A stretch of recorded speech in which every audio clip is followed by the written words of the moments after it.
Yo, yo, yo, what is going on, people? Welcome to Throwdown, episode 570.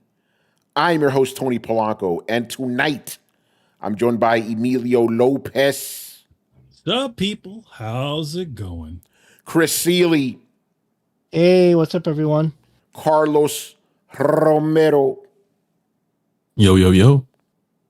Richard Bailey Jr. What's up, everybody? And Brian Manjoma. If I were a gaming historian, then I'd be really pissed right now. Oh, because this era sucks? No, because Overwatch 2 went to Overwatch 1 now. That's right. That's crazy. Like, fuck 2. Nobody like 2. They like 1, so let's just call it 1, you know? Well, they don't care about the gaming titles anymore. I mean, there's like, what, 2 types of Modern Warfare games, and then like they just don't care. Yeah. Whatever sells. We're giving, by the way, you guys in the chat, Logic Wins, we will give you your financials, but Chris is getting some water, so we're fluffing for a little bit. I want to give a shout out. I've never seen this name before. I don't know if this is like a person that we know that changed their name or a brand new person, but I love the name Revolver Draws a Lot. I like that. That's a good name. Do you actually draw a lot? That's what I want to know. And is it revolver as in a gun, or revolver as in a motion revolving around something? Oh shit, that's a good question. I'm gonna assume it's the gun, because it's a take on Revolver Ocelot. It's probably Jay Shep in disguise. That motherfucker changes his name every day. Haha, thank you, and I sure do. Awesome. So I'm pretty sure you're a fan of Mr. Manny over here, Maybe. We'll see. Uh-oh. He's like, you do not draw enough for me. You don't draw as Revolver draws a lot. It's in my name. He says, LOL, Emilio might actually know who I am. It's Tim. Hey, Tim, what's up? Tim, for those you don't know, Tim runs, is part of the MGS Con team. Ooh. So what's going on, Tim? He's great artist in his own right. He for their Kickstarter, I don't know how many pieces he drew, but he drew for one of the backer awards. He literally drew a bunch of these square illustrations for every single person who went for that tier on the MGS Con. It was really cool, and he did it all on streaming too. So, are you saying that he does indeed? He does draw a lot. What is true? You truly are the Revolver draws a lot. Awesome, good stuff. Yeah, there you go. Everybody's in the chat's giving him shout outs. Good stuff. Yeah. All right, man. We're gonna have another fun packed show. Chris, let me know when you're back because it's time. It's time for the financials. You already know. It's time. Yeah, no, my screen's up here. All right, yeah, that's right, man. It's time for graphs. Oh God. Yeah, shout out to you, Revolver Draws a Lot. It's fucking awesome, man. All right, so yeah, we're gonna start off with Sony, right, Chris? Starting off with Sony. Yeah, we'll start with Sony. Yeah. Hold on, let me share my screen. Yeah, you guys are in for a treat if you haven't seen this before. We're gonna break it down. Here we go. Let's do that. There we go. All right, take it away. Okay, so Sony itself is they're up year over year as a global company, but I always explain Sony has many segments. Minus one, I used to talk about their financial services that they used to offer in Japan. That is a thing of the past. They seem to have eliminated that segment, but they still have, games and network services. What we know as PlayStation or Sony Interactive Entertainment. All I just call it PlayStation just for simplicity. So you have that. You have Sony Music. You have Sony Pictures. You have entertainment technology and services that used to be electronics, right? So Sony Electronics, those are the guys who made the Vaio and the Bravia, and pour one out for both of those things because they seem to be gone now. And then imaging. So Sony still has a big imaging platform. They kind of sell as a third party to other camera companies, and I think they have probably have military contracts and all that stuff for their sensors. So that's still a big money maker for them.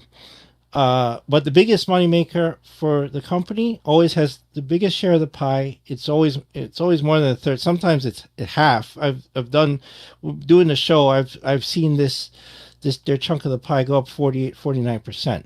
So that's a huge impact on their revenue is PlayStation related, and that's no different, right? Year over year, even though they've had a 4% drop in PlayStation net sales, mostly due to hardware, they still that chunk of the segment is still 42.5%, according to my my graphs here. You know, Sony Music was up, I think. I don't, I'm not even going to go into the other segments. I'm not even going to guess why. The only news I know from the other segments, like they said their streaming was up, so probably that's why the music segment's doing well. Pictures was down, and entertainment, technology, and services is down. But unfortunately, I know they offloaded their TV segment to TCL, I think. So Sony TVs are done. Wow, really? That's what I heard. Yeah, that they sold off the Bravia line to TCL. That's crazy. Damn, were Bravia's not selling? Like, what the fuck? I don't know. Honestly, like they always had a loss on those in the reports, but I never imagined they weren't competitive with Samsung and LG and all those guys. Yeah. But yeah, that's it. I don't think we're gonna see that anymore. To make it says TCL, pour one out. Yeah, pouring out right there. There's another Sony line gone, another segment diminished. So I don't know what else comes out of the ETS segment, but that's the whole other discussion. I'm just gonna keep focused on the games here. Yeah. So talking PlayStation, like I said, 4% loss year over year for the third quarter of their fiscal year is mostly due to decline in PlayStation hardware sales. And PlayStation is approaching this year, this November, October, November will be 6 years? Yeah, it'll be 6 years, but come this November, yeah. Yeah. So 6 years in 16 first party exclusives. This is like the weakest freaking generation ever. Yeah. But they sold 8 still million. Yeah, they sold 8 million consoles. Yes, yeah, they overall the oh wait, I'm looking at the wrong graph, man. That's a preview for later. Yeah. Oh man. Yeah, they even with the lower hardware sales, their PlayStation Plus subscriptions and they managed to keep engagement even with that due to non-first party stuff. So non-first party stuff is selling very well. Even like Xbox titles are selling well on PlayStation, right? So they have the market share, they have the adoption rate, and then they have managed to not only hold on but increase not PlayStation Plus subscriptions and then keep active users. So they said their monthly active users in December was 132 million. Wow. That's huge. I mean, now you could say like, okay, but is that exclusively PS5? No, I think it's across even PS4. They admitted like half of PS4s are still actively used. Wow. They're still engaged users on PS4. But they're still engaged, they're still making purchases. They're still playing games, so that still counts for the revenue, right? So all those DLCs, all that stuff still counts. So yeah, it's a huge amount of engagement, and of course everyone's all about engagement, but that's the problem is it's benefiting them, right? So and it's two factors that are going to be interesting this year. So there's the whole thing we've been talking about and lamenting about is the impact of AI on hardware. Yeah. Right. So RAM and NAND flash for storage and all that stuff is all increase in price. Some of it is spoken for months out, and you can't get any. So that also affects hardware developers. That affects Nintendo. They have an issue where they're going to run out of supply of their stuff. Their prices are going to go up for production costs. So what are they going to do? And so I'll talk about that later. And Sony's facing the same thing. So Sony might have a bigger stash where they can still produce consoles and they still have enough in the market to not increase prices right now, but that'll affect them later unless the AI bubble pops and there's a market correction. But I don't know when that's going to happen. But it will happen. I just don't know when. Yeah. But in terms of their hardware development, like when will we see a PS6? This stuff pushes that off, right? Because all that R&D and then cost ratio analysis is all broken because the market is twisted right now. So they'll probably push that off. So we're PS5 will last probably longer than they wish it to last, and so it'll stick around. And since they seem to be able to keep people, they have a lot of sticky engagement. That and then they seem to be besides PC, which is growing, they seem to be have a huge market share. So they may have success, but it'll depend also on still having third party support, which they seem to have. And first party I'm not too keen on. I know Rich will say I'm my next game of the year is Marathon. I honestly don't think that'll be the game that'll do anything. It might might be looking at Concord 2 over there, but we'll see what else they have in store. So right now they're doing rather well, but it's mostly being pushed on the digital sales and subscriptions and user engagement side, and not so much on the hardware. The hardware is still falling. So we'll see what happens when we do the next report, which will be in end of April, early May. When they launch that one, that'll be the end of the fiscal year. So we'll see how they did over the course of 2025, and then how that compared to the year before.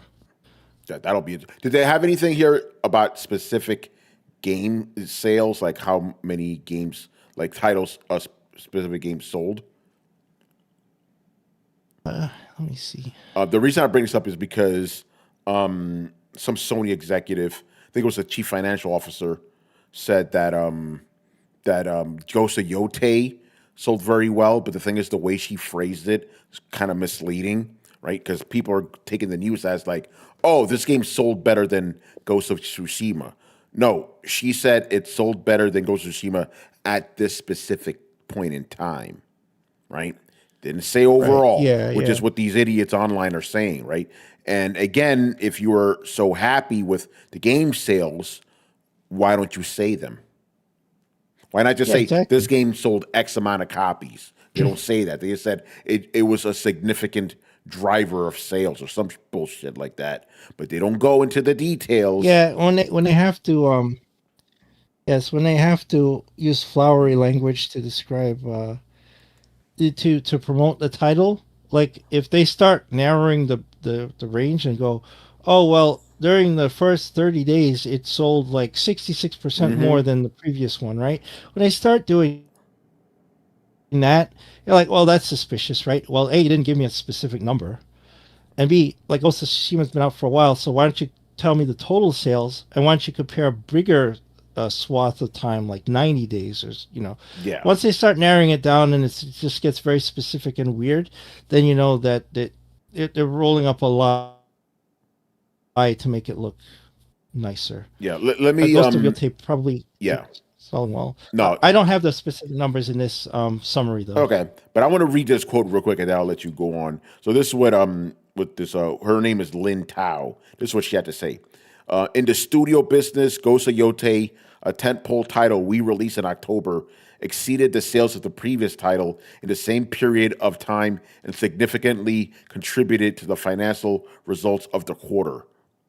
Again, kind of flowery language. And why did she say the previous title? Why did she say Ghost of Tsushima? Is she comparing these sales to Ghost of Tsushima proper or some re-release?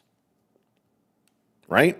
Yeah, that's true. She didn't say. Yeah, she didn't say specifically Ghost of Tsushima. I mean, what was the previous first party release from Sony? Fuck if Was it Concord? it may have been. In the chat, let us know, please. But again, by the way, what I just said right now, it was off the cuff because this is the first time I'm reading this statement. I'm like, wait a minute. Why didn't she say Ghost of Tsushima specifically? She said the previous title. The previous title could have been Ghost of Tsushima Director's Edition. Right? Very interesting. Which is also considered a different SKU because it is. Just throwing that out there. I mean, yeah, I'm throwing doubt that she's even talking about Ghost of Tsushima at all. The previous title could have been the previous first party release from Sony. That's another good point. I'm wondering if she's comparing it to Concord, then of course Ghost of Yotei looks like it did gangbusters. Because I'm looking at the quote, exceeded the sales of the previous title in the same period of time. So is she talking about like a game that came out in October of last year from Sony? Like, what are we talking about? What is this title? Again, I'm not making any accusations. I'm just questioning the verbiage here. Very interesting, Yeah. Anyway, go on. Yeah. So I mean, all I can take from this report here is that Sony has to. They have to work on keeping, since engagement's so important to them, keeping it high. They have to work on keeping people on PS Plus, the subscriptions coming in, and then with third party support, keeping the the sales of DLC and all that stuff going. So that's really going to be the revenue driver from here on out until there's I don't know, PS6, because I don't see this is the only generation. This generation is already bizarre. The lowest, exclusives being released, and then it's the only generation where the costs have gone up for the system as it gets older. That never happens, right? As the system gets older, it gets refined and whatever, and the costs go down, right? The system gets cheaper to adopt, and that usually drives the hardware sales, because the next SKU, like when PS3 got revised down, it was fat, and then they got slimmer and slimmer. It brings down the cost because the production costs go down. We're having the exact opposite thing happen. Production costs, and then with the exchange rates and all this stuff, they went up, so that costs went up, and it's completely topsy turvy. So obviously you're not going to have high sales. Nobody's going to buy an old 5 or 6 years they haven't adopted the system. The costs go up. They're not going to adopt. People are not going to adopt now. They're not having any savings, right? Yeah. Right. So that's going to hurt them, hardware sales for the next year or so. And unless there's some kind of significant software releases that causes people to break through that price ceiling. There is one. You know what's coming in November, right? Oh yeah. I mean, GTA 6 could drive sales. Yeah. I mean, I'm I don't know what to think of that game. When we get closer, we'll see. Yeah, but think about it like this, right? What other systems is this going to be available for? Xbox? No one's buying that shit on Xbox. No one's buying an Xbox. No one's buying an Xbox. No one's buying an Xbox. This game is going to sell, and it's not coming to PC either, right? So you only way, let's just be honest, the main platform is going to be PlayStation, and I think that's going to help PS5 survive even longer. If it comes, if the game comes out in November, of course. Yeah, I wonder. Well, it got delayed the required amount of times, right? It's hit the GTA 5 delay bounce, like two major delays. So I think maybe the third time's a charm. So yeah, maybe it will come out in November. And and you Nintendo guys, you excited for the Switch 2 version? You're waiting for that one? Okay. That's funny. Yeah. It's the PS5 again. GTA 6, the most anticipated game of all time. You could only really play it on PlayStation. That thing's gonna sell fucking systems, man. Oh yeah, for sure. Okay, so if it's nothing else, I'll move on to Nintendo now. Let's Let's do talk it. about them. Dumeke, are you ready? Let's go. So yeah, Nintendo actually doing very well year over year from the previous Q3 report. As a matter of fact, it's practically their net sales have increased almost 100%. I don't think I've ever said that in any of these reports I've ever read. I don't think I've ever read a report where it's like, yeah, sales have doubled. Wow. Right, since the previous quarter. They have, and most of it's attributed to Switch 2 sales. During the first the quarter it released was at mid-year last year. So so that's helped them. Overall, their profit margin went up. Their net profit went up over 50%.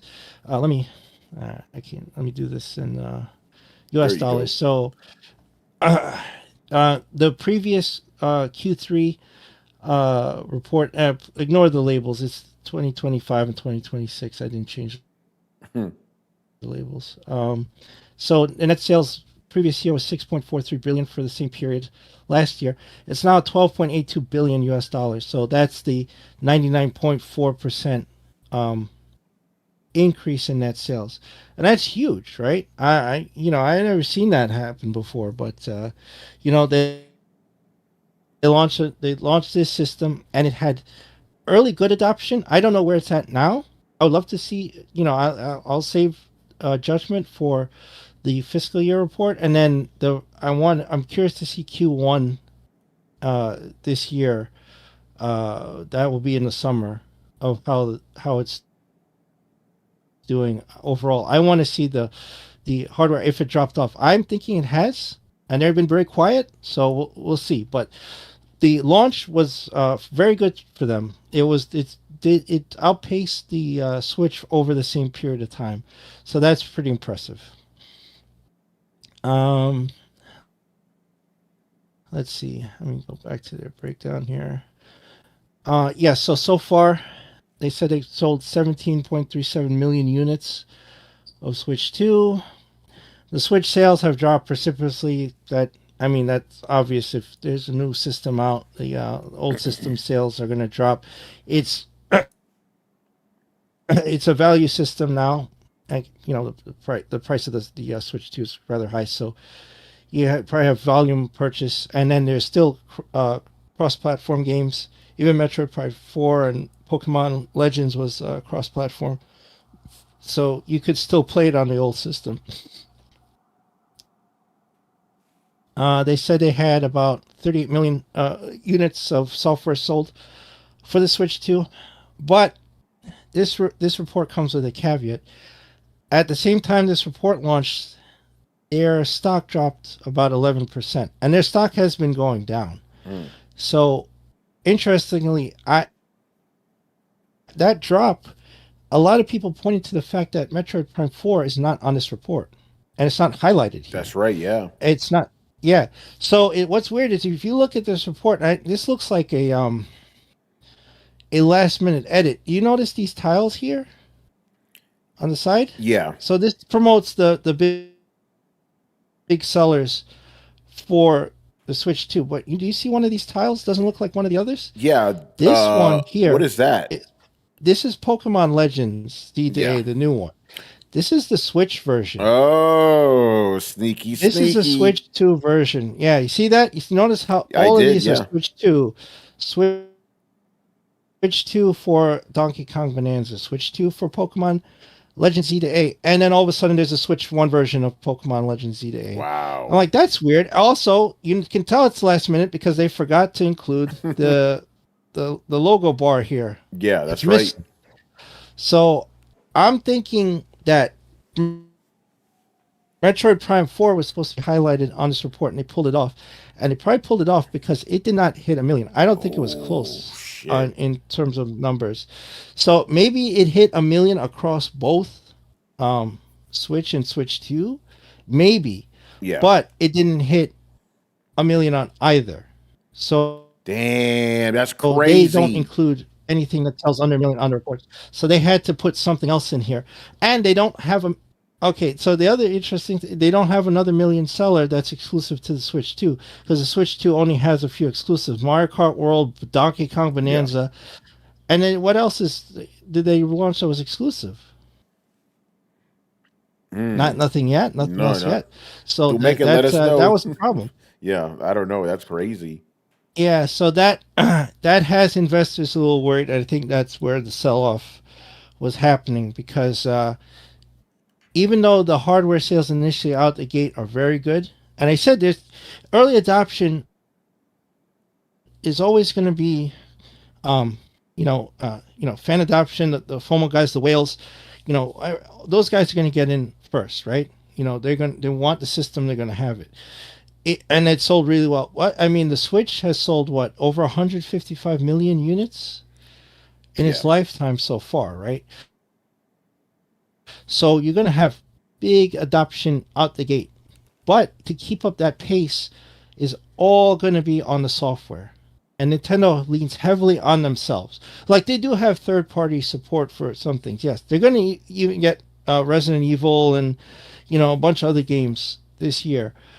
But the problem is, those are third-party games that are going to be cross-platform. I'm not going to play Requiem on a Switch 2. I'm going to play it on PS5, or I'm going to play it on PC. Am I going to play Pragmata when it comes out on there? No. Some people might, if that's your only system, maybe. Yeah. But for a lot of people, I think if you had the choice, you're either going to play it on PC or you're going to play it on PlayStation. So they can't count on that. Like Sony can count on that, and they have the evidence in the report. I just read it to you. They have the adoption of the third-party adoption and the third-party engagement on their systems. Nintendo can't say the same. They can tout sales, digital sales, and all that stuff of smaller games, indie titles, whatever, and that adds up. That adds up into this millions of units sold. But if you have over 17 million units in the market right now of Switch 2, and you release a first-party title that has been hyped up for years. Metroid Prime 4's logo was shown when the Switch was supposed to launch. That's how long that game has been in development. It's hell and back. And to have it not hit 1 million sales on your system that has over 17 million in the wild for a Nintendo exclusive, that's poor. That doesn't look good. So I think that's got some concern, and they're going to have to turn that around. I don't know. They have Animal Crossing does well for them. There's Animal Crossing fans, but I have to look at what else they got exclusive coming out this year. By the way, I think it's in one of these. Dumeke has some comments here. Yes. He says regarding Metroid Prime 4, he says, I think it's been confirmed it's sold over 1 million across both. Metroid has never sold big numbers.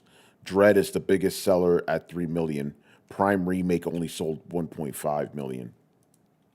Yeah, but Prime Remake was only on one system, right? You could put it on a report.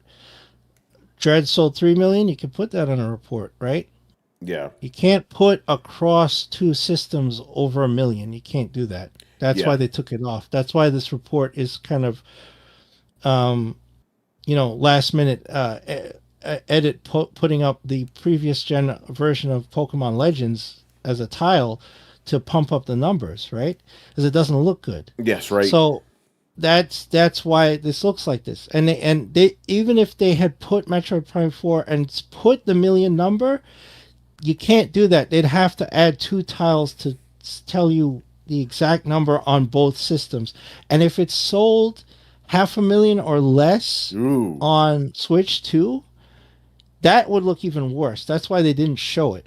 But the assumption is already there. Like, that already looks bad. And I'm sure they got an investor question. I'm sure if we poured through that call and got a translation, a transcript, I might look at it myself to see if anybody asked. Somebody probably asked. I'm curious if they even gave the number, and I want to know what it is. Yeah, just like So we told Yote, right? Show us the numbers. Yeah, show us the numbers. And so the excuse can't be, well, Metroid has never historically sold well. It was hyped up, it was promoted, they put marketing budget behind it, like huge amount of marketing budget. There was ads and everything. And it's, and they always promote their exclusives, and it can't be like, well, that's just Metroid. You have to wait for Zelda. We're not doing that. Every title they put out has the muscle behind it, and you have the system adoption that it should have pushed over 1 million sales on the on Switch 2, right? The magic number to make is 20%. If you're under 20% adoption, that's a failure, right? Yeah. So if you take let's say it's 17.4 million right now. I'm just gonna round that out. So you'd have 1.74 million. That's 10%, right? You'd be at what, 3.5 million to 20%, right? You have to hit that or over, right? That's the magic number. That's where you want to hit. And it wasn't even close. So that's a problem. Yeah. That's interesting. And then apparently the PS5 actually outsold the Switch 2 during this quarter, which is interesting because PS5 is, older and more expensive. Yeah.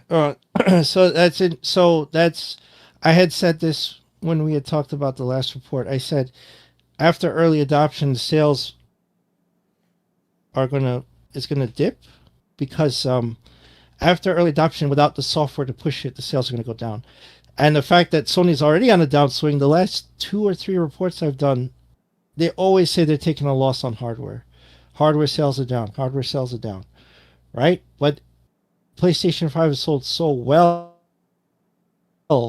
that even on a downturn, right? While Nintendo is supposed to be on an upturn because they launched a new system, because they kind of screwed up their release schedule, or having strong titles to push it out of the gate into this year, they're now under PlayStation. So that's very interesting. And what do you do after that? Like, there's a let me scroll down to their Ooh, look at that. Upcoming titles. So this is their planned first party releases for this year. And so you have Animal Crossing. And I know there's Animal Crossing fans. So we'll see how the hardware sales look when I do the end of fiscal year report, because it comes out. It's already out, January 15th. So it came out. Oh well, okay. I guess it came out. Yeah, it came out. Yeah. All right. Well, so did Mario Tennis. Wait, we're not February 12th. Just yeah. That's next. Yeah, that's next week. Next week. Yeah. Well, the Mario sports games, they do okay. I don't think they're big. They have big adoption. Pokemon spin-offs. There's always Pokemon spin-offs. I don't know. They will do well. Pokemon fans play a lot of these. I don't know any specifics about this version. So we'll see. But they don't do numbers like the mainline Pokemon games. They do okay. There's going to be a port of Super Mario Wonder. Okay. I don't know what that what the fuck maybe is there's that? An add-on. Ballabell Park. To make it, what the fuck is that? I see Mario on it. Maybe it's an add-on to the game. I have no idea. No idea what that is. There's a Yoshi title coming out in the spring. There's a Fire Emblem coming out TBD this year, and Splatoon Raiders. So some kind of multiplayer game. Yeah, but in here, right? Where's the heavy title? Yeah. Where there's no mainline. There's no Super Mario whatever. There's no exclusive. There's no Zelda. Zelda might be years off. I don't know when the next Zelda comes out. You could say like, 2027. That's next year, if that. We're not getting a new one next year. There would have been. We would have heard about it already. We would have heard something. So that's that. That's the best case, but I doubt it. And this is all they announced for this year. This is another impact for investors is like these are not heavy titles. You have a sports spin-off of Mario, you have a Pokemon spin-off, you have a port. The only original titles you have is that bottom row. You have a Yoshi title, you have a Fire Emblem, and you have a Splatoon sequel or spin-off. I don't know what Splatoon Raiders is. That's not that's not really hardware drivers. And this is probably why their stock fell. Yeah. Yeah. Because there's nothing. yeah, everyone's been down. But here's the thing. I don't know what the hell Sony does to sell consoles because they don't release shit either. Exactly. Again, they have the older console, the more expensive console. They still outsold the Switch 2. It's insane. They released Ghost of Yote. Okay. But think about it in corporate terms, right?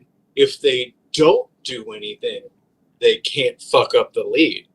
Yeah, that's Right? true. Yeah, that's a good point. Well, I mean, well, you have to do something. It's not a matter do of not something. doing anything.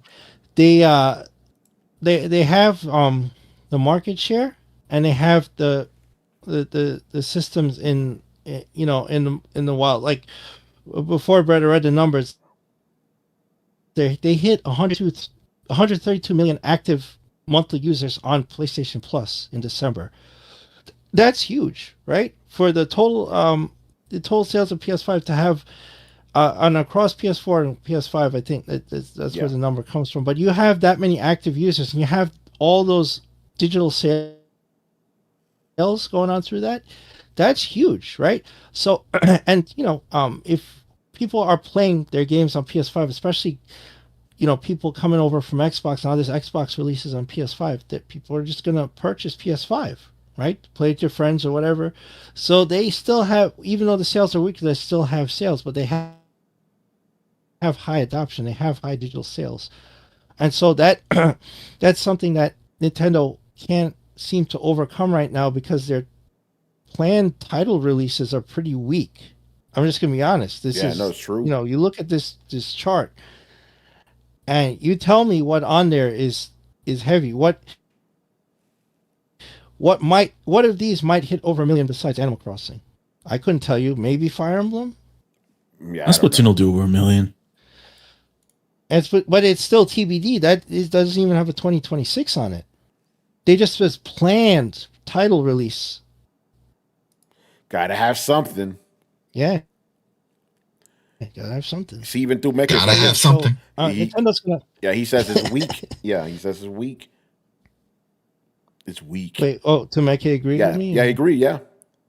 Yeah, I mean, I'm not shitting on them. I'm like looking at this chart, and I think you can see it too. It's like where he doesn't disagree with anything you said tonight. Where is the Mario title? Like, how did you?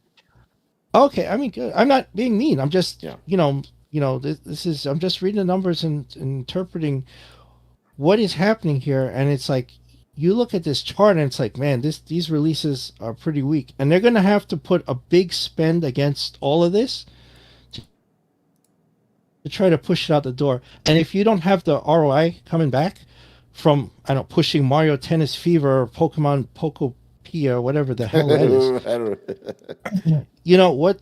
Then you just threw money out the window, right? That they have to budget themselves accordingly. And if these don't sell, if these don't tip the scale on hardware, that's going to fall, and you're going to lose revenue. So I think it'll be a very interesting year, and you keep watching this.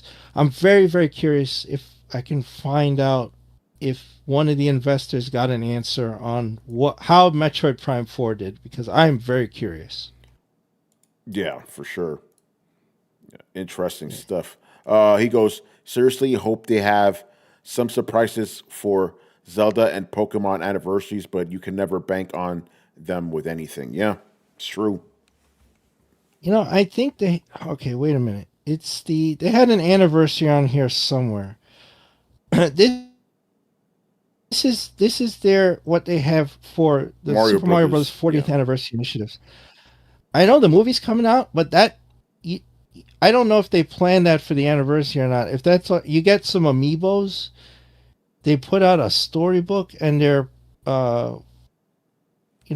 And then I mean, they literally padded it by putting Mario Tennis Fever and the Wonder re-release and the Yoshi title on here. It's like, really? Yeah, This is it? Zelda anniversary is this month, Chris. 40th anniversary. Oh, great! I don't even see a title for that one. Mm-hmm. Yep. Nope. So I'm telling you, Mekke, like you guys, like the fans. I mean, like Crystal will tell me, it's like, oh, Zelda's 40. She probably knows. She, down there with lighting a Zelda candle or whatever, a Triforce candle.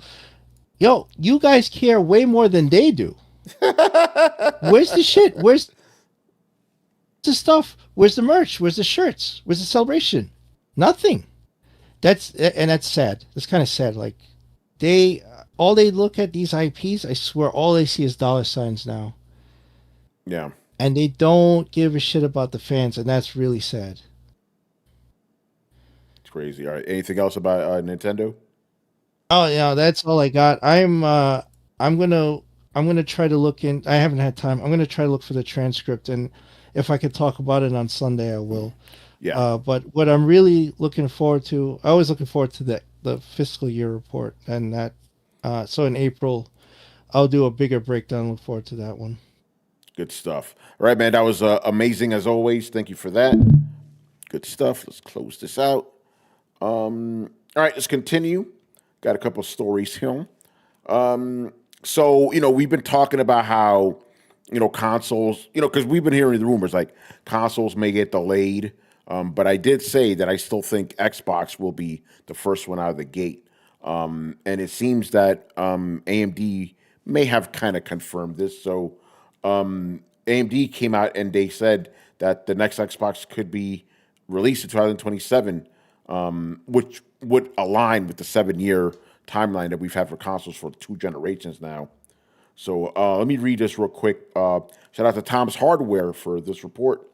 AMD CEO Dr. Lisa Su let out a hint about when a next generation Xbox should launch during the company's quarter 4 2025 earnings call, because everybody had their financials this week, providing commentary on client revenue. The top executive said, here's a quote, development of Microsoft's next-gen Xbox featuring an AMD semi-custom SoC is progressing well to support a launch in 2027. That's from AMD CEO, bro. So I think that kind of, I obviously things have changed, but I think that's on the money there. And if rumors are also true, this next Xbox is going to be more akin to a PC. And it's supposedly it's going to have the Epic Game Store on it, Steam, all that shit, So pretty interesting stuff. And obviously it's going to more or less be competing with we're going to, I'm kind of hinting at something we're going to talk about later, probably compete with the Steam machine whenever that comes out, But go ahead, Carlos, what do you think about this, bro? Yeah, I mean, that makes sense. I mean, we're going, Microsoft has to make orders for these components years in advance. So, we're a year away from 2027. Yep. So these plans were taking place long before today. So Lisa Su is like, motherfucker, you sticking to the plan. That's it. Doctor, you buying these Lisa chips? Su, by the way. I always love how they have to say that. You buy these chips, bitch. You buying these chips whether or not you like it. Shit. All right. So yeah, I think that's pretty much, again, if things were running correctly, that's when the next gen would have started, but we're still hearing those reports about PlayStation, PS6 not coming out till later. But the way PS5 is selling, and like I said earlier, GTA 6 is going to give it a big boost, because where else are you going to buy GTA 6? Let's just be honest. No one's buying that shit on Xbox. So that's going to probably give it some life, I don't know that I'm buying GTA 6. Oh, I know you're not, but like the rest of the world, they are going to buy this thing, Oh, yeah, I'm definitely the outlier on that one. Yeah. But anyway, regardless, yeah, I do think I'm not going to give a timeline when PS6 comes out. Who the fuck knows? But I do think 2027 for Xbox. I'm interested to see what they do. Anybody else have any thoughts on Honestly, if Microsoft gets a time lead, that would be interesting.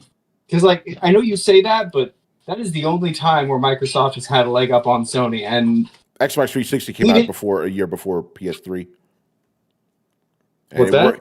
Xbox 360 came out a year. That's what I'm saying. And it worked very well. Yeah, and it worked very well for them. And I can't imagine even the hubris of Sony forgetting that. Like, I don't know if they're going to let those market conditions happen again. And I think both companies are too big to keep it quiet from insiders. Like the corporate espionage is a real thing. They're going to kind of know at least time frames. So I'd say they're probably going to be released within 6 months of each other. I would say. Round one, fight. Okay, random. I think Microsoft. I think Tony's right in that, like, Microsoft may be the one that makes that decision, but then I think then Sony's left with the decision of, like, okay, well, do we follow suit or let them just run roughshod for a year? Because last time that didn't work so well. That's how we got Godzilla. Yeah, it'll be interesting because, like, they have to stick to a timetable. They probably not going to try to rush the system, but they could also see what's going to, like, again, I don't know if they're able to do this. Like, let's see what Xbox is going to do. Let's see if this thing's successful. Because the problem is the Xbox 360 kind of came off the good graces of the original Xbox. Not that the original Xbox was a major success, but it was well regarded, right? So it was coming off of that. Now this new Xbox is coming into a world where the Xbox tax exists. So it's not going to have that kind of grace period as the 360 in that regard, So it'll be interesting unless they do something so unimaginably cool that you need to buy this Xbox. But it's going to be a long road, man, but we'll see. That 1 year could give them 1 year. We'll be gracious. It could be 2 years. Who knows? But if Xbox plays their cards right, they may be able to turn things around. But remember, they're going into this next system with that stain of 2 generations. This will be a tough hill, But we'll see. All right, next story. Xbox also related. Even though these games came out in other systems, I believe. Obsidian's games didn't sell so well. Specifically, The Outer Worlds 2 and Avowed. The company, Obsidian said, they were very disappointed with the sales, which is crazy. Okay. Here's my question: like, are they, like, disappointed with?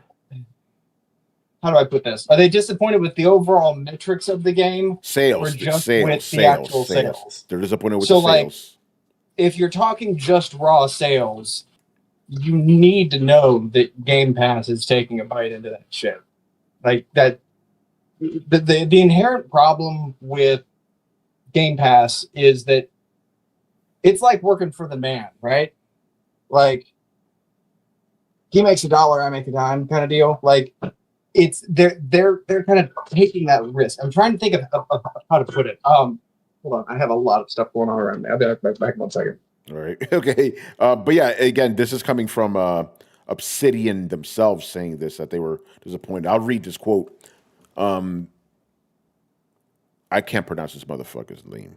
Anyway, he goes, "They're not disasters. I'm not going to say this was a kick in the teeth. It was more like, that sucks. What are we learning here?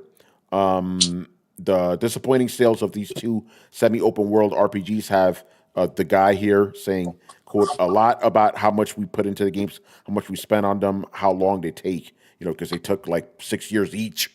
Brett, are you back?" Well, yes, I am. And that's actually a great segue into what I was talking about. Like, let's look at Game Pass, even at $30, which I don't subscribe to Game Pass anymore. Like, I'm busy and it's expensive and I'm just not getting what I need out of it at $30.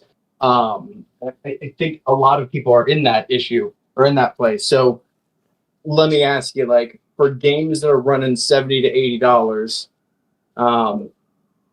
how many months does it take you to play those games? Like, because I did this math when I was a kid and I had allowance. Like, do I rent the game? Do I buy the game? For those of you not old heads out there, Blockbuster used to rent video game cartridges. And my ass got like $5 a week, right? Which just so happened to be enough to rent a video game. But I could buy one for usually around $40. So I had to kind of do the math on like, how many times am I going to rent this? Because it was only like a 2 or 3 day rental, right? Like it was for the weekend.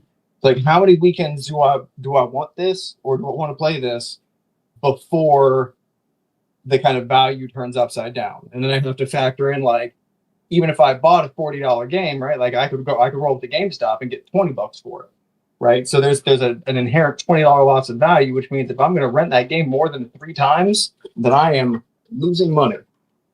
And I knew this as a fucking child, right? Like, and so I fully expect the simpletons of America to be able to band 3 brain cells together and fucking get the idea together. They're like, wait a minute, I can buy this game for $80, but I bet you I can beat it in less than a month.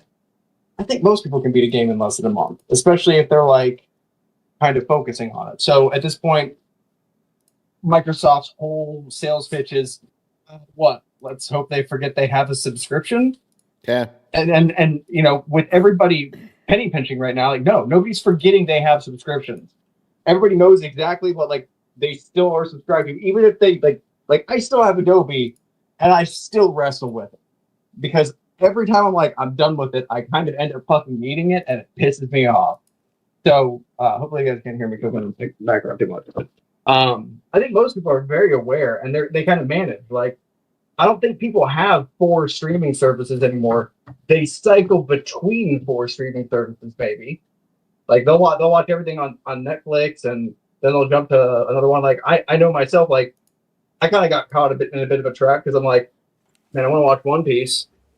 Means I gotta subscribe to Crunchyroll, but I can't like watch Jujutsu Kaisen and then dip because I'm like 500 episodes from current. Like I haven't even gotten to Gear 5 yet, so that's just gonna be like now I'm gonna. There's no way around it. I'm not canceling. I might cancel my Netflix. I just watch a shitload of anime for a little bit. I know I should do that. Hollywood's garbage. But that's kind of illustrating my point. So you should know as a developer that there is a baked-in loss to going into Game Pass. And it should be, I think, like I guess maybe this is just a really long way of saying, like, did they take that into account or are they just complaining about not having their cake and eating it too? I don't know. It's a good question. Were these games? Please excuse my ignorance. Were these games available on PlayStation? I don't think so. But another point I do want to throw in there, kind of unrelated, but like, I kind of feel like they have to be talking, even knowing about Game Pass, because Grounded, big like that's a Game Pass sweetheart, and I don't think I know anybody that bought Grounded. I know a ton of people that played it. I don't know if I know anybody who actually bought it though. So I would assume Obsidian would kind of be giving those numbers anyway. Like even considering this is on Game Pass, these sales numbers are tragic. So that's how I'm going to interpret this for the rest of the conversation. Just it came up multi-platform. We did. Okay. Both of them. Yeah. Okay. Well, at least the Outer Worlds 2 did. Okay, yeah. So maybe they wanted it to sell more on. But the thing is, like, the first game wasn't good. What the hell did you expect with the sequel?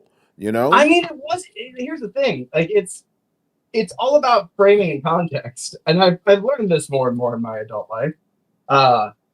Oftentimes, you know, it's not necessarily what you get. It's what you're expecting versus what you get.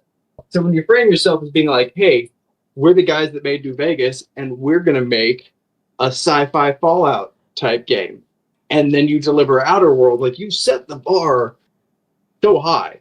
And I get teams being like, we are a prestigious studio, but one,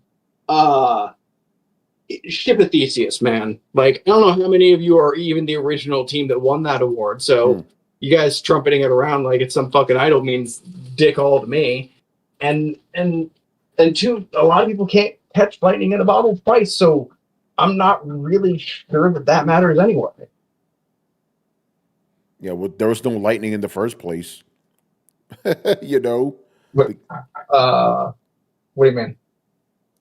the Outer Worlds 1 didn't sell gangbusters. I think No, I but think that New means Vegas New was Vegas. like- yeah, New I think Vegas it is means regarded New as one of the best games ever. Oh yeah, gotcha. Yeah, but I mean, how long are you going to live off of that? They've been doing that for 20 years. and that's why I'm like, Yeah. that's why I'm like, bro, ship of Theseus. It's not the same people.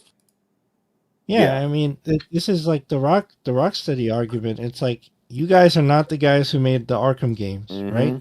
It's like, oh, Batman Arkham, but none of the guys who did that are there, right? We got Suicide Squad, and who knows what we'll get after that. Yeah, right, exactly. Anyway, let's move on. I don't want to linger on that story for too much longer. I teased this. Let's get into it. Actually, wait, I almost skipped the story here. GTA 6. Let's talk about it. Yeah, I know, Brett, but it's the biggest game of the Summer year. Night's still on. Yeah. So I'm thrilled. I'm just gonna read these two paragraphs off of IGN Are they story taking here. pre-orders for shark cards? Sure. Can I pre-order Talking Shit now? Yeah, you can. Okay, cool. That's All right. I'll put $5 down on that. Nice.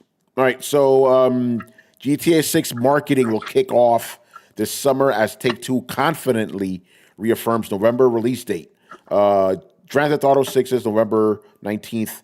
November 19th, 2026 release date is drawing nearer, and while the game has now suffered multiple delays, Take-Two Interactive. Hey, Brett, can you mute yourself, man? I can't fucking concentrate. Sorry, but I didn't know you guys. I didn't know you guys were being asked. Sorry about that. All right, yeah. It sounds too delicious. Yes. All right. GTA 6, November 19th release date is drawing nearer, and while the game has now suffered multiple delays, Take-Two Interactive is starting to sound more confident than we've ever heard them at this time. So confident, in fact, it's announced that Rockstar will be spinning up its marketing beats this summer. This comes from Take-Two's Q3 2026 earnings results. Again, another financial, which were just released. And those earnings, Take-Two reaffirms that GTA 6 is indeed still planned for November 19th, 2026. That on its own would be exciting news after two separate delays, but even better is a sentence at the bottom of the release sent to IGN. So here's the quote. Our execution throughout fiscal 2026 has been extraordinary, and we are highly confident as we approach fiscal 2027, which promises to be groundbreaking for Take-Two and the entire entertainment industry, led by November 19th release of GTA 6 with Rockstar's launch marketing set to begin this summer. So that's what Take-Two sent to IGN. So if this game is indeed going to be dropping in November, yeah, the marketing's going to ramp up this summer. The thing is, this game is so highly anticipated, they don't need years and years of marketing. Literally a fucking summer, that's all they need. Because people are going to buy this fucking game, you know? Well, I want to make sure I heard this right. You're telling me that the game that they're ramping up marketing for, they are publicly stating that they feel confident about? They didn't say that in those words. They said the report. I know that they didn't say sounded, those words. Yeah, they didn't say those words intentionally, but like that's a big old coincidence. Like, wow, like all right, you guys start advertising, all of a sudden you're feeling big in your britches. That's just it's weird how those two things line up. Almost like that's advertising. Yep, pretty much. But you know, this was part of their earnings call. But yeah, I think if this game is dropping November 19th. Yeah, the marketing stuff is gonna start up this summer for sure. You know, so get ready to be bombarded. This is the pre-gaming, right? Like for a company like Rockstar, and somebody, Chris, feel free to come in here and tell me why I'm a dumbass, but like this is them harvesting the shareholders off the reputation and hype before they harvest the customers. Well, I mean, it's also a financial call, so yes, that's literally what it is. Oh yeah. So. That's totally to hype up investors, Mm-hmm. of course, because it's pre-gaming the market, and then you know if they say, oh, we have high confidence and we're going to start marketing, and you know it's a hard November, you know, bet on it. So of course, yeah. No, I mean this was an earnings call, so it was to investors, it wasn't to us. Yeah, absolutely. Yeah, it's going to be interesting for sure, man. But. So we'll see. Again, like we talked about, not the same people anymore that made the GTAs we do love. No, with Dan Houser there. So we'll see how this one turns out. I'm still worried about it. I want to put in on that. It's not just that it's not the same people. this game isn't made by the people who made GTA 5. This game is made by the people who made the last GTA 5 online DLC. Uh-oh. Remember that. Yeah, that's true. But to Rockstar, that's a good thing because that thing made money. I mean, I'm sure like that's kind of what GTA Online does. How many of us still play it? Like, it's gotten really good at making money. Has it gotten really good at retaining player base or being a common fun thing or even beating out shit like Fortnite anymore? I mean, considering the fact that the game's always a top 10 seller every single month, I would say yes. No, I'm okay. So yeah, did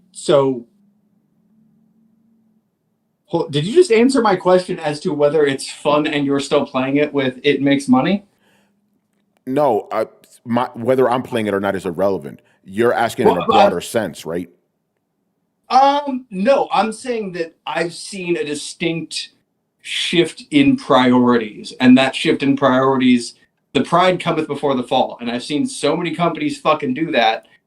And I'm not sure if it's like shareholders coming in and like buying out, stripping for parts, and like just banking on failure. Like, I don't know if it's some of that shit that's gone into the video game industry or what, but every time that alignment seems to shift that radically, poor sales follow.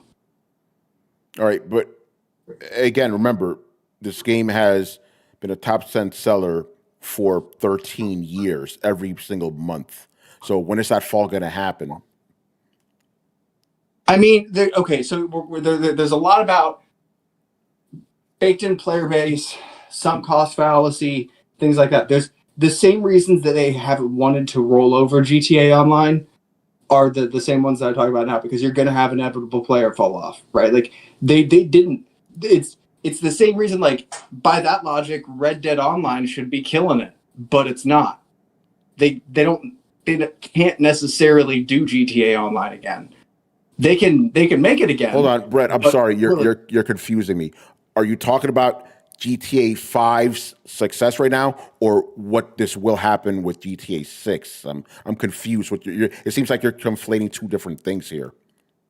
I am saying that everybody assumes that GTA 6 is going to be this huge hit because GTA 5 was awesome. And I'm saying it wasn't made by the same people. And yes, their last DLC made a lot of money, but I don't hear anybody talking about it. I don't hear any relevance. I don't hear people being like, man, I hear more people talking about Marvel Rivals than the last GTA DLC. Like, it hasn't been hidden lately. And I'm not saying that means that there's nothing there. I'm just saying that, like, they're not super relevant. And I don't know. There's a big difference between keeping the ball rolling and starting the ball rolling again. And so I don't think that there's going to be the player retention. Like, I don't think you're going to see the GTA Online, GTA 6 Online or whatever, like, unless they find a way to keep people's characters around and keep people on that, like, hook kind of sunk cost fallacy, they're not going to keep the numbers. Yeah, here's the thing. They know that. I'm not going to disagree with you about GTA 5. No one's, you don't hear that much talk about it, but everyone is talking about GTA 6. People are hyped for that fucking game. Yeah. Do you remember how many people were talking about Red Dead Online? Yeah. Before it came out? And yeah, I know. How many people were talking about it after it came out? Yeah, but also remember, Red Dead Redemption is like the second best-selling Rockstar game. It is. Yeah. It is. That's what I'm saying. Like, okay, so like Red Dead Redemption is an amazing game story-wise, but its online component fucking dead, right?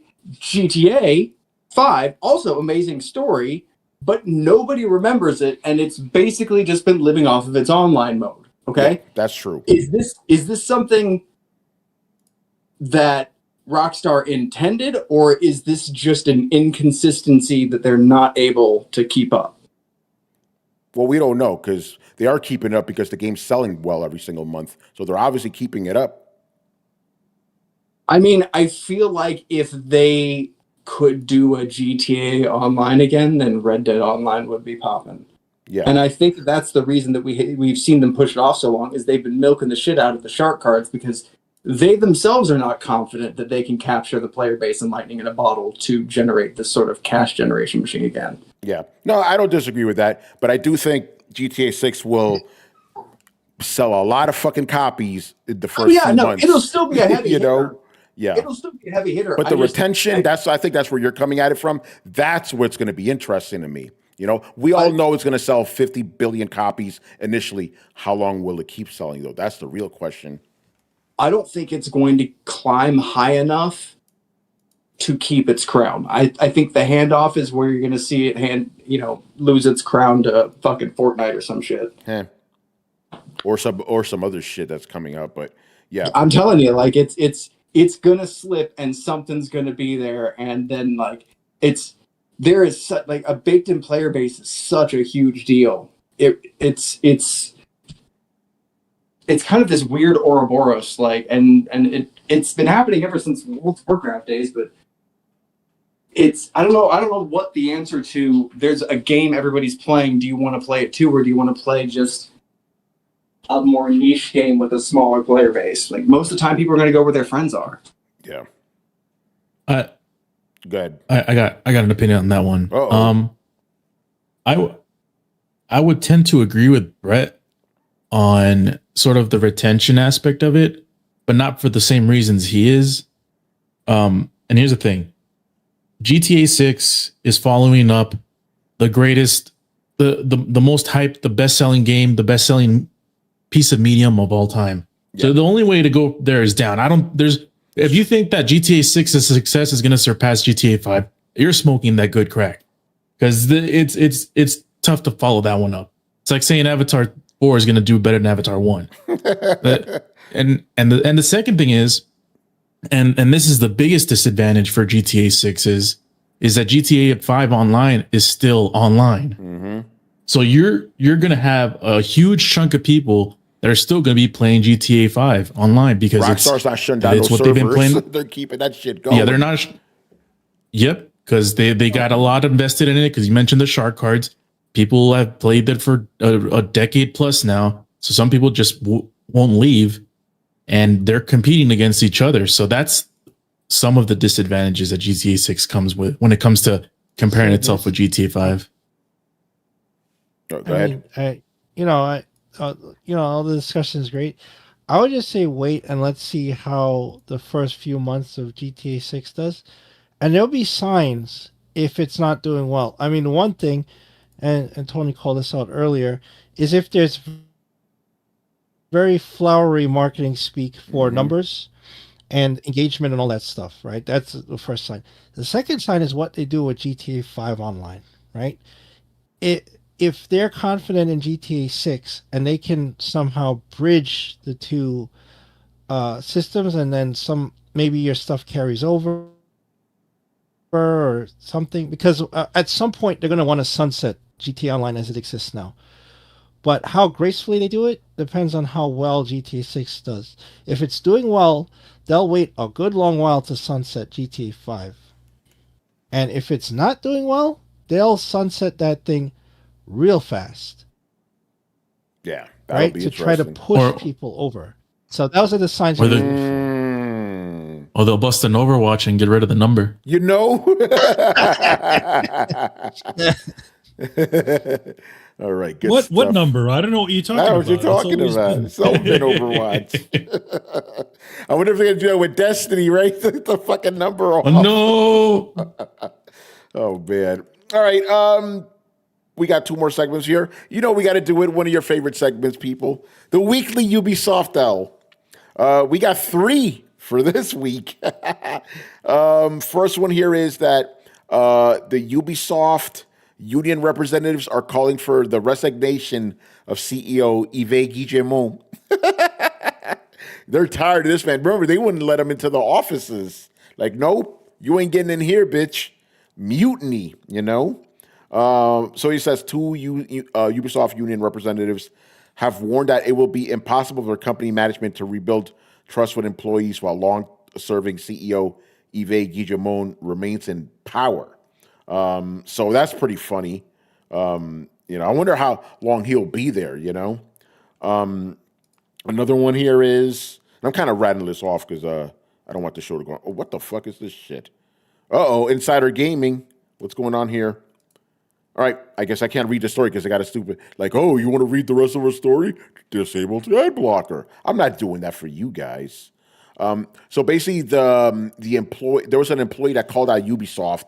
He was like kind of like temporarily suspended.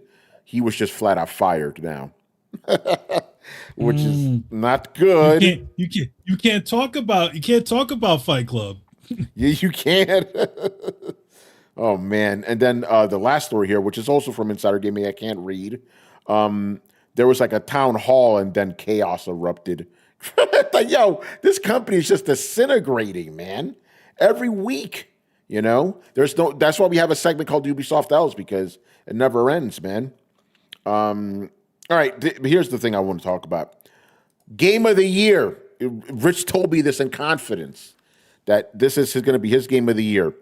Horizon Hunters Gathering. It's a wait. But it's been more than 24 hours, so it's the other one, isn't it? Yeah, it is the other one. Yeah. Sony dropped a trailer for a Horizon spin-off co-op game called Horizon Hunters Gathering, and it looks fucking generic as shit, man. Like, your usual Fortnite, Overwatch type of art style, like, but and then we have different body types because of course we do. And my question is, who asked for this? I didn't. Has Horizon been particularly successful The first one kind of was, but the second one we're still waiting on those sales numbers, aren't we, Brian? It's an interesting thing because it's like they're obviously trying to develop Horizon into this sort of multi type of game thing. They did a Lego game, and they did some like a VR. Yeah, they want game. a franchise so bad. They They really want do. to franchise it so badly. Now, it's a weird one because I don't feel like Horizons has. I mean, it's I get it. They want to make a game where your whole point of the game is essentially just hunting monsters. Yeah, right? robot It's monsters. Robot monsters. But I think I don't Manny, see this. Oh, go ahead. Sorry. I think I could explain this to you in a tragically sad way, Uh-oh. right?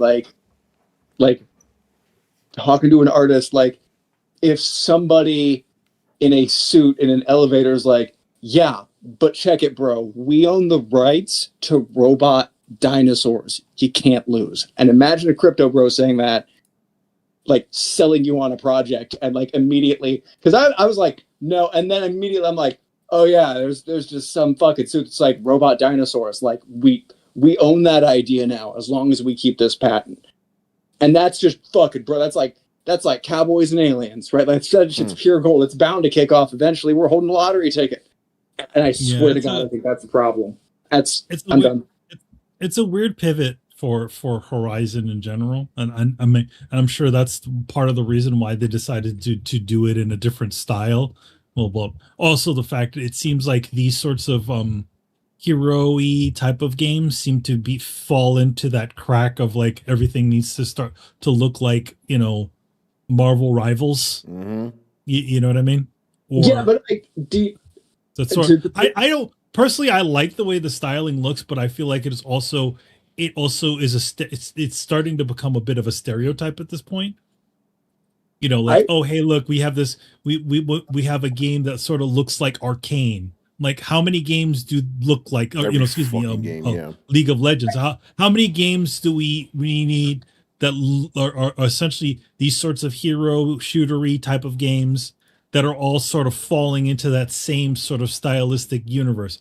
I feel like that's not creative. That sounds like it's just it's because the general zeitgeist accepts these things. Oh, well, that's the way those hero shooter type of games look like. What was it? There's another one that was like that too. I mean, Overwatch falls into that sort of realm. Marvel Rivals. The one with Phoenix, I can't remember the name of the game. I That's another think we're shooter. saying the same thing, Manny. Except I think I qualify those as like people. Like I don't feel like those are the people who play video games. I feel like those are the crypto bros. In like those are the asshats and like that I generally be like upper middle management or you know lower upper management. The nepotism crypto bro schmucks like that don't actually understand. They're like, but we have a valuable IP, so we're gonna try every style, every angle, every type of game until we can leverage that into a franchise, because you have to understand this is something as broad as Pokemon. Like Pokemon took the idea of capturing monsters and they brought in this whole thing, right? We're taking the idea of robot biology and kind of pinning that down and copywriting that. And you have to understand, as like a crypto bro with a slick back, that's a fucking gold mine. And like I can hear it. I hate it, but I can fucking hear it. And it's the reason I'm convinced that they keep trying to push Horizon is because somebody somewhere is like, this shit is a franchise that pays. Well, I mean, Riku would say that would be Mr. Herman Holst.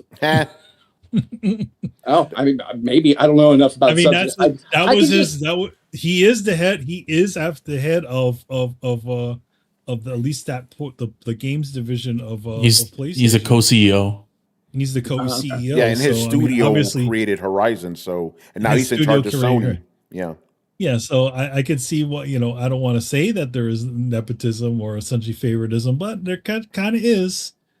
I don't know if it's nepotism or favoritism. It's as much as like somebody in there has convinced themselves that a bad idea is a good idea. And they will ride that fucking horse. I don't necessarily Riku, where you at? I don't necessarily think it's a bad idea, but I think it's also it's essentially it definitely reeks of, okay, we really want to make this a franchise. How can we speed our way into making this into a thing? All right. Oh well, let's make a Lego game. Oh well, the Lego game didn't do that amazingly. Oh, let's do a hero shooter type of game. Oh well, we'll see how that goes. But it seems like they're just essentially throwing it as many different genres of things to try to essentially kickstart it into the zeitgeist into a thing. Exactly. And so what's the identity that's left that connects all of them? Robots. All I know of is like, yeah, exactly. That's my point. I mean, this is also precisely why they went after that Chinese company who essentially was making the knockoff game. Yeah. Making the knockoff game, which literally just took the gameplay of Horizon Zero Dawn and made Monster Hunter with it. So yeah, okay, that one was definitely a ripoff. But like I feel like a little bit there we're gonna see some Nemesis ripples of like the idea of biological, biomechanical. That's not a new thing, but I have a feeling that Geiger would get sued today by Horizon. They don't look techno-organic enough for. Yeah, they don't. There's not enough phalluses. Does it matter? Like, look at Nintendo's lawsuit and tell me it matters. But the game doesn't look anything like HR Giger though. Yeah, Pokemon was just trying to copyright catching things with a ball. So, but where's Geiger's robot dinosaurs? It just they could argue that they have patented biomechanical. I think their whole shtick is robot extinct animals. I think that's robot the real animals. thing. Yeah. I think more specifically, yeah, I think so. But they've never said biomechanical. To be fair, they've never said that in any of the games. They've always said robots. No, what a lawyer would say would be artificial life resembling that of biological life. Yeah, I guess, but I think we're going off a weird tangent right now. Well, no. Yeah. What I'm saying, the connective tissue to my argument here is this thing is clearly built from the ground up by corporate for money success. This is Shooter Man. This is, and they tried it the first time. They're like, oh, bad timing. Tried it the second time. They're like, oh man, people didn't get it. And like, but somewhere they're like, this is a great fucking idea because everybody loves dinosaurs and robots and like, but like honestly, that's just and I think we have enough creatives on this panel to know, like, that is the hallmark. That is the fucking giant spider in Superman. Yeah, y'all know that story? Of course. Okay. That is the that's what that is. It's somebody's just fucking idea that they're not gonna let go because they are convinced it is fucking brilliant. But I'm gonna be honest with you, and I'm pretty sure if everybody could speak freely, maybe I can't speak for them, but like dinosaur plus robot and thinking that is fucking genius is the rudimentary work of an illiterate moron. I kind of disagree. Robots and dinosaurs are pretty fucking awesome. And if you combine them together, it's even better. Dinobots, motherfucker. Don't speak about Grimlock like that. But it's not fucking like rocket science. You're not like it's not. Aliens. You're like, all right, that's a cool sandwich. Like it's not genius. All right. Me, Grimlock, don't like when you talk like that. Oh, man. Anyway, Rich, get in here, man. What do you think about this game? Is this going to be the next Sony live service failure? Well, first and foremost, a lot of interesting thoughts about this game, I would say, so far, based off of the conversations. I saw the presentation, the video that they showed earlier today, and I thought it was very interesting that they made sure to say early in their presentation, listen, guys, we are a single-player studio. We will continue to make single-player games, but this is something that we wanted to do to try it out and see how it is. And that is translation for, yes, there may be some people there that wanted to do this, but Sony decided that they wanted to really lean heavily into this live service market.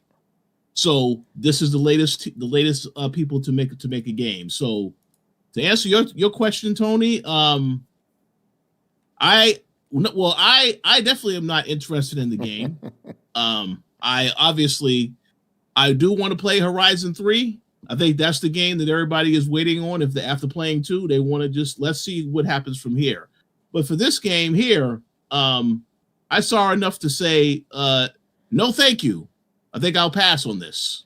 Yeah, this looks bad. Get that trash out of here. Okay, there you go. That's it. That's it. That's it. Yeah. What about the rest of you guys? Any thoughts on this game? I think the only strong portion of it is the stylization, but which looks like every other game. I don't think it looks like every other game. I think it does have a styling to it that looks interesting, but that looks appealing. But at the same time, I would say that again, it's a stereotype at this point, and I feel like they could have went a different direction than just making it look like Marvel Rivals, the PlayStation knockoff. You know what I mean? So you do admit that it looks like everything else, then? I don't think it looks like everything. I think you can definitely tell that it is a game what it is, but again, I feel like cartoony, painted looking title, it's falling into that stereotype, and I feel like that's at this point, if we're going to go down a realm of stylization, we don't need to be choosing that specific style. We could go with something that feels a little bit different than that. Because it looks the same. I don't think it looks the same. But you literally just said where it's a stereotype. It's a here's the thing. It's like saying like, okay, look, like Mickey Mouse and anime, right? Yeah, they're both animated things. They look very distinct from each other, but they're still drawn things. That's the sort of the way I'm looking at this. Where it's like I think it's different enough to where it can stand out, but I think that it's becoming a stereotype of those titles to look like a drawn, painted sort of deal, and I feel like they could go with something a little bit further than what is going on right. I don't think it looks exactly the same, but I think it does look close enough to where it's like, okay, here we go. It's I know what you're doing. I see what the rope-a-dope is here. Yeah. So it looks like it's coming to both PlayStation 5 and PC, but do I see a release date here? I'm not sure. It's also I'd like release date, right, Rich? Yeah, okay. I also like to call into question the timing of putting this out today, during a big Nintendo dealie. They just sort of just threw this out almost around at the same time as this Nintendo direct thing came out. Oh, there's So a this Nintendo is not- Direct. I didn't even have that in the show notes. I didn't know that happened. Yeah, Okay. there's a Nintendo thing that happened today where they showed a bunch of that's part of that goes with the press release that Chris was just talking about. They were talking about a bunch of games that were going to be coming. Oh, okay. Anyway, it was the partner release where they're saying, hey, Resident Evil is coming out for Switch 2. Well, Pragma is coming to Switch 2. Indiana Jones is coming to Switch 2. So it was pretty much that. Yeah, that's right.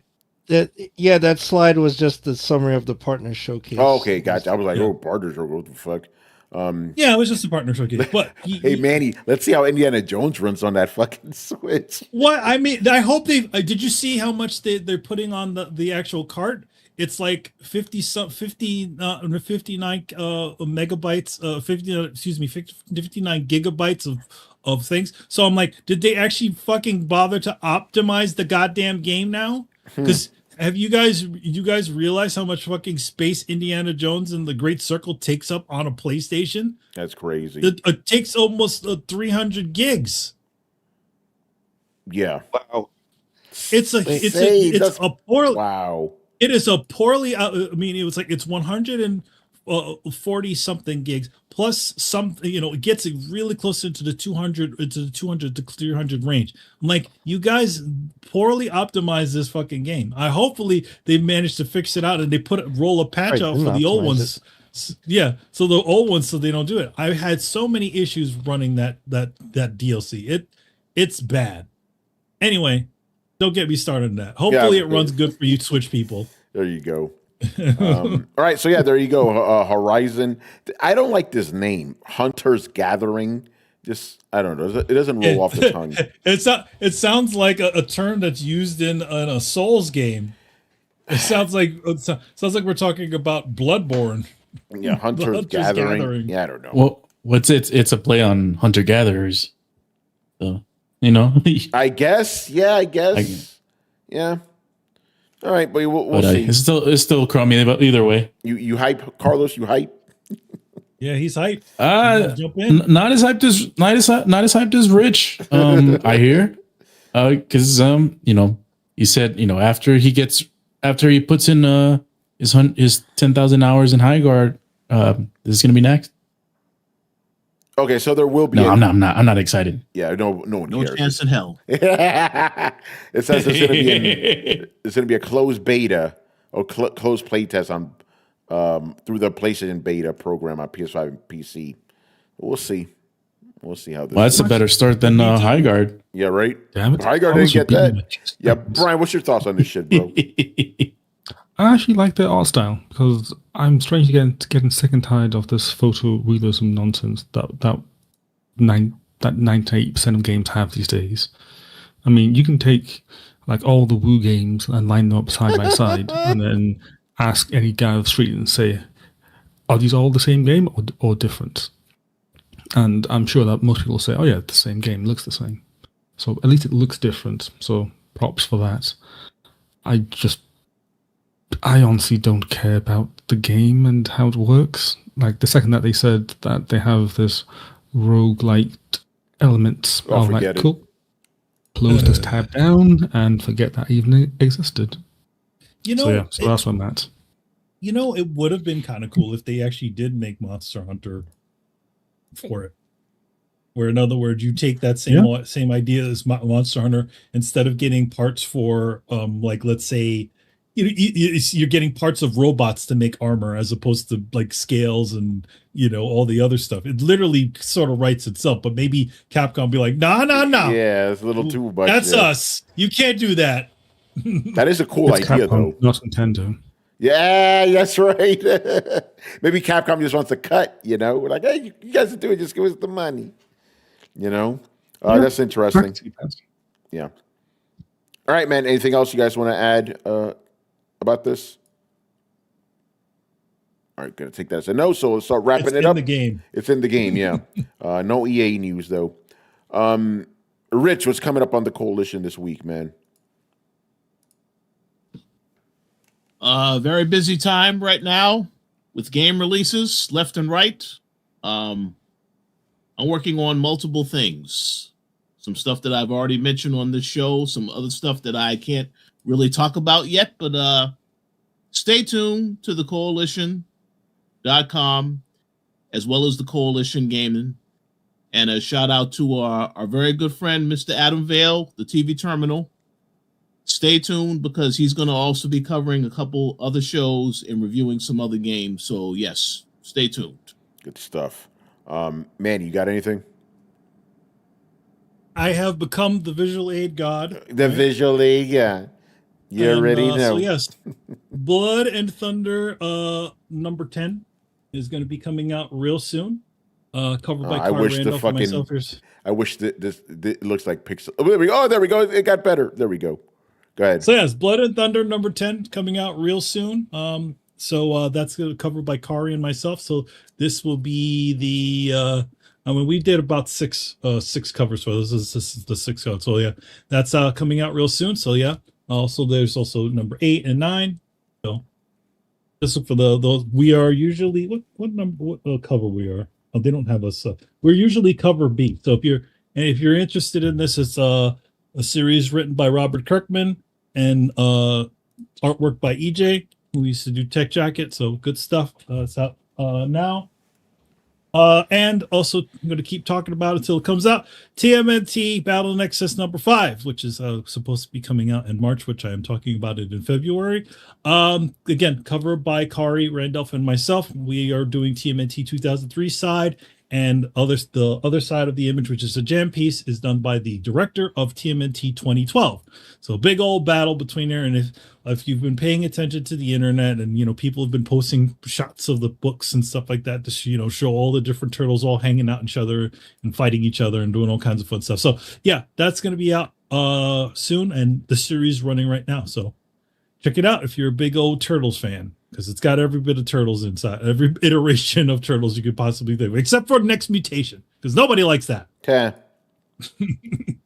All right, man. Start wrapping it up. So make sure you follow Throwdown on Twitch and Twitter. Subscribe on YouTube. Join the Discord. Shout out to the Discord gang for all the cool stuff you guys are always posting. And of course, you can follow us on your favorite podcast app. Links to everything down below. Once again, I was your host, Tony Polanco, and tonight I was joined by Emilio Lopez. See you next time. Chris Seeley. Take care, everyone. Carlos Romero. Peace out. Brett Murdoch. Deuces. Richard Bailey Jr. Have a good weekend, everybody. And Brian Manjoma. Hello, people. All right, guys, we shall return on Sunday. Later. Laters.